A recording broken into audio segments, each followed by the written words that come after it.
Warm-ups convert 3,521 centimeters to meters. So remember that there are 100 centimeters in 1 meter. And the 100 has a decimal point right there. To turn this 100 into 1, I have to move the decimal point over 2 places to the left. And then the decimal point's in the same place as this 1 meter. So therefore, I'm going to move this decimal point on the problem. I'm going to move it in the same way, 2 places to the left.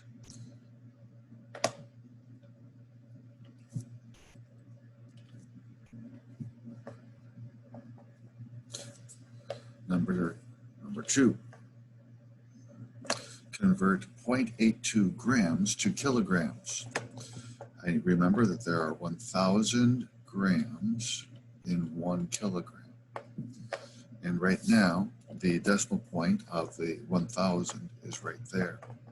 So to turn the 1,000 into a 1, then I have to move the decimal point over 1, 2, 3 places, and then the decimal point's in the same place as the kilograms. So I'm going to move this decimal point right here, the same number in the same direction, 3 places to the left. So I will get then 0.0082. That's pretty sloppy. Let me try that again. 0.0082. And if you want to put the leading 0 in there, that's okay. You can do that too. Number 3, 2 people are debating some science. One makes a statement, "Your theory must be wrong. Your experiment used equipment such as that lousy Panasonic spectrometer model X700, which even the company has admitted is the worst tool they've ever manufactured. They say that the data it records is undependable, sporadic, and virtually unusable." Is this a valid scientific argument, or is it a red herring? Think about that for a second. And the answer is that this is going to be a valid scientific argument. A red herring is a very emotional topic that's kind of off topic, and it attracts the opponent's attention, and they focus on that instead of the real data at hand.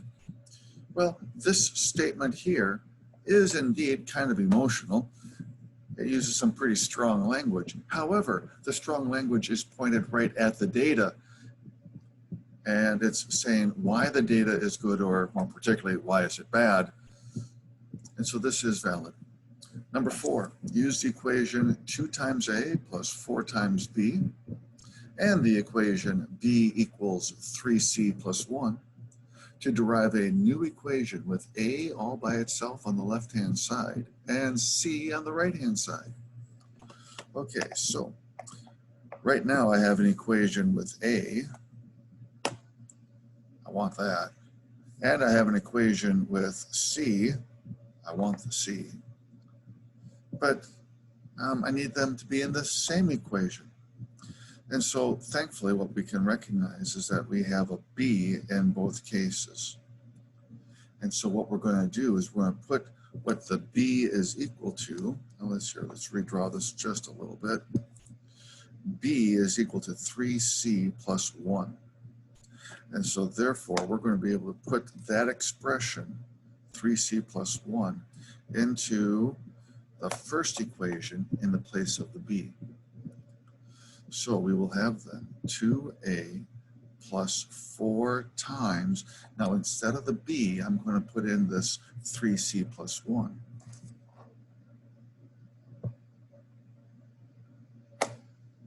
So now I have an equation with the A and C. Now we just need to rearrange things according to what the directions were. It says we want A all by itself on the left side. So right now, oh, I forgot my equals 0. Right now I have all the stuff on the left. So I'm first going to subtract off that from both sides.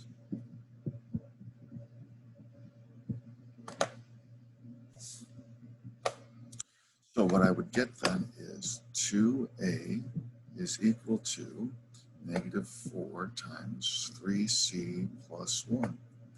And I'm going to divide both sides by 2. I'll get A all by itself on the left-hand side.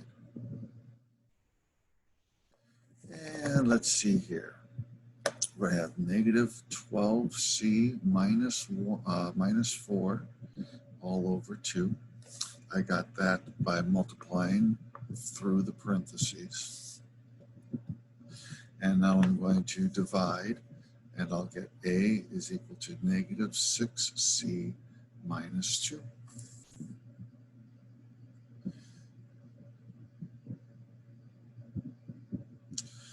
Please take a moment to pause the video and read the main ideas from the previous lessons. Read the purpose, relevant, success, the grades, and the quiz schedule.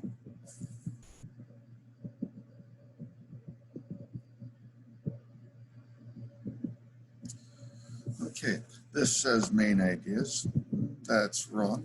This is the new notes. Number 1, so far we have had objects that move either horizontally or vertically, one or the other.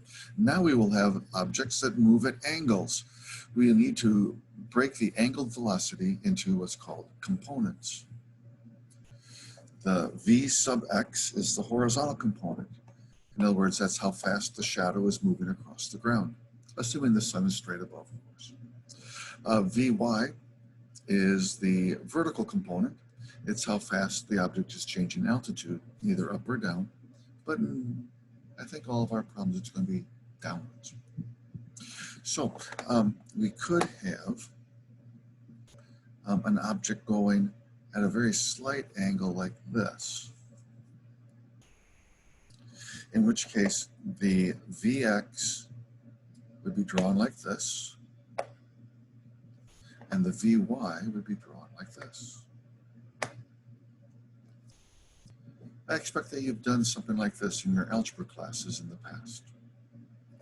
Velocity 2. Let's say that we have something that is much more steep. It's going at an angle like that.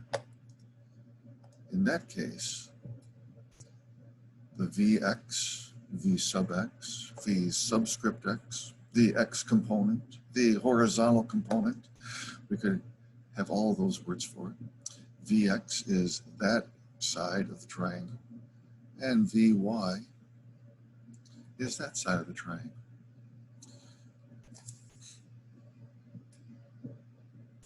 Number 2, to be a horizontal projectile,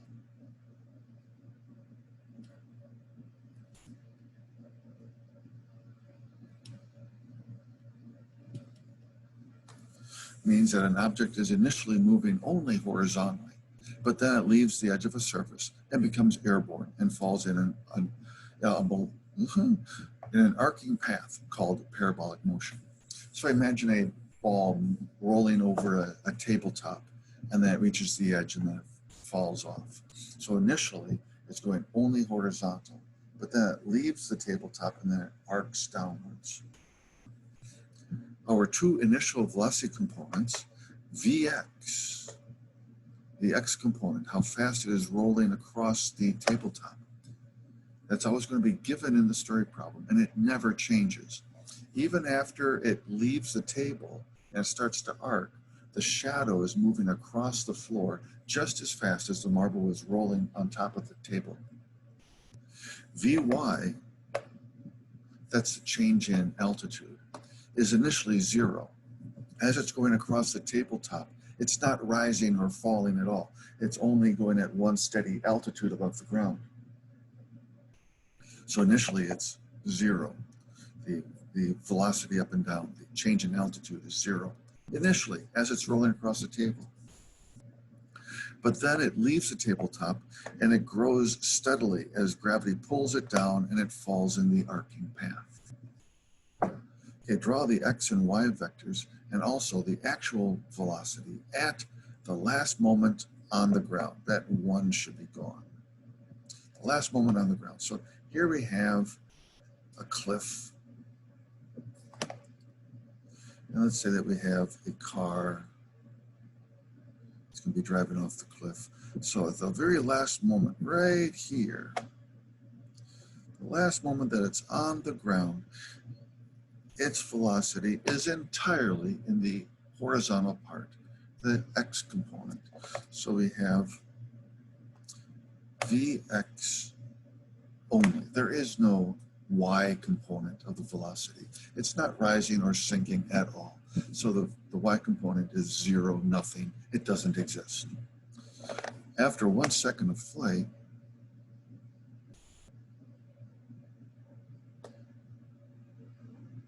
the actual path is like that. The X component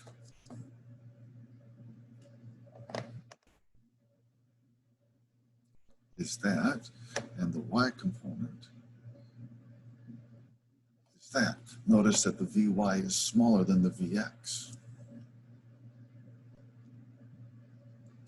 After 2 seconds of flight, now it's falling downwards a little bit faster. It's angled a little bit more.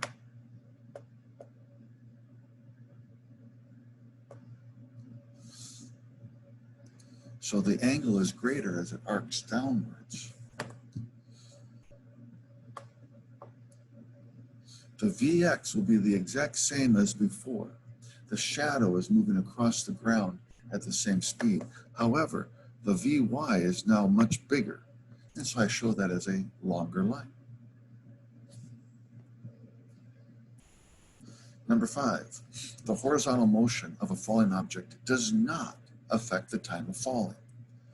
In other words, just because it's moving fast horizontally does not mean that it levitates in the air any longer than before, or any longer than if it was just simply dropping straight down. This can be seen in the world famous horizontal projectile demonstration, or seen at the 240 mark of this video. So I'll stop this now and I'll let you go to the next embedded video where you see that.